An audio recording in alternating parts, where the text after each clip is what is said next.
आशा और निराशा ये जीवन के दो पहलू हैं। जहां निराशा जीवन में सामर्थ्य की परीक्षा लेती है, वहीं आशा जीवन में कठिन परिश्रम करने की प्रेरणा देती है।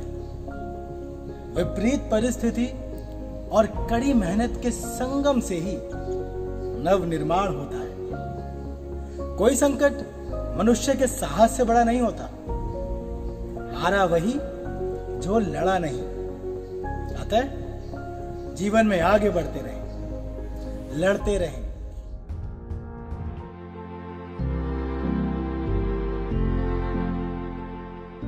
ये हिंदुस्तान है और एक फैसला आपको करना है। ठीक है कि फिजा ठीक नहीं, मालूम है कि माहौल डर का है। बदसूरत सन्नाटे की आहट सुनी हमने, धुकधुकी है छाती के भीतर। फिक्र है बुजुर्गों की, बच्चों की।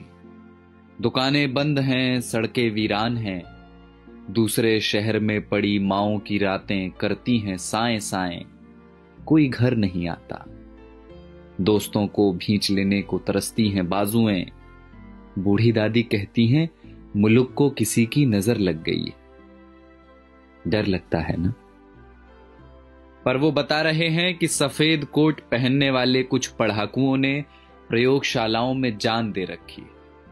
वो बता रहे हैं कि महज कुछ हफ्तों की कैद के बाद कई दिशाओं से आ रही है राहत की महक। वो बता रहे हैं कि स्पेन में सलाखें तोड़कर बालकनियों से निकला है एक संगीत।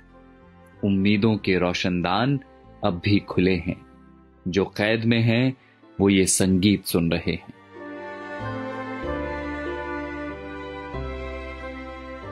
कोई मुल्क है दुनिया के किसी कोने में डेनमार्क करके, जहां सरकार ने सेठों से कहा है कि वे नौकरियां न लें, तनख्वाह हमसे ले लें। मेरे पड़ोस की एक बच्ची ने फोन कर दिया है अपने दोस्तों को, कोरोना चला जाएगा तो फिर से खेलेंगे चोर पुलिस का खेल। दिमाग का एक डॉक्टर मुफ्त में दे रहा है मशवरे कि यहूदियों के तजुर्बे पढ़ो जहां उम्मीद का एक कण न दिखता था। सारी दुनिया सख्ती और नरमी दोनों का सही इस्तेमाल सीख रही है। सारी दुनिया में लोग इस बीमारी से सबक ले रहे हैं।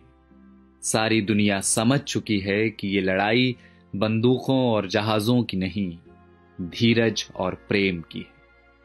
और ये हिंदुस्तान है जिसने सब देखा हुआ है। बंगाल के अकाल से भुज के भूकंप तक, सुनामी पुनामी सब झेली हुई है। बस जिगरा चाहिए, करुणा चाहिए।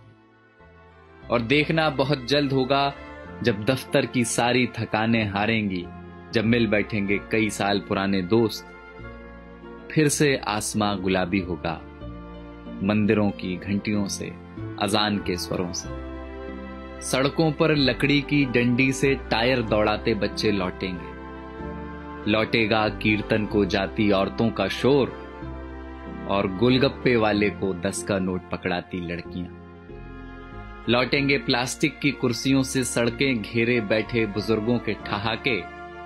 ये सब विराम चिन्ह हैं हमारे भागते हुए शहरों के। ये सब लौटेंगे।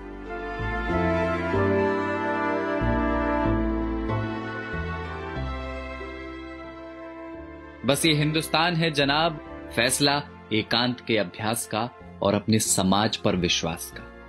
वसंत कोई प्लेन या ट्रेन में बैठकर नहीं आता, वो चला आएगा आपके बंद पड़े घर की खुली हुई खिड़कियों से। कुछ दिन घर में रहिए जहां अपने रहते हैं। इसी बहाने फुर्सतों को जी लीजिए। शीशे में देखकर फिर से बनाइए चेहरे। फिर से बचपन वाले क्रिकेट शॉट हाथ से मारिए हवा में। पुरानी किताबों की धूल झाड़िए जरा। अलमारी पर चिपकी बिंदियों का गोंद छुड़ाइए जरा। डर है तो हो पर नफरत ना हो। कैद है तो हो, अकेलापन ना हो। शक है तो हो, स्वार्थ की जगह ना हो। बीमारी है तो होगी अपनी जगह, आत्मा बीमार ना हो। तो ये हिंदुस्तान है जनाब, और एक फैसला आपको करना है। तो जाइए पहले हाथ धोआइए और पड़ोसी को फोन करके वाईफाई ले लीजिए और चिल्लाइए खिड़कियों से या धुन बनाकर गाइए इसे कि किसी का हाथ छूना नहीं है पर किसी का साथ छोड़ना नहीं। और कल जब सब कुछ खुलेगा तो देखना हमारे इन्हीं आसमानों में उड़ते हुए पंछी कहेंगे कि कमबख्त इंसानों की इस जिद्दी जात ने एक लड़ाई और जीत ली।